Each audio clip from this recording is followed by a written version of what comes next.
తండ్రి కుమార పరిశుద్ధాత్మ నామములో మీ అందరికీ నా శుభావి వందనాలు. ప్రార్థనలోనే మనం ప్రయాణం సాగాలి, ప్రార్థనలోనే మనం ఉండాలి. మన జీవితమే ఒక ప్రార్థన, మన ఆదరణ ఒక ప్రార్థన. మనం నడిచినప్పుడు కానీ నిద్రలో కానీ ప్రార్థనతోనే సాగాలి.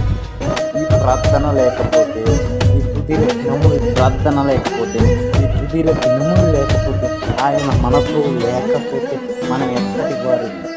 మనతో ఆయన ఉండాలి, మనతో ఆయన నడవాలి. మనము తుదిల దినము వరకు ఆయన ప్రార్థనతో ఉండాలి. ఆయన జీవిత కాలం ఆయన జీవిత కాలం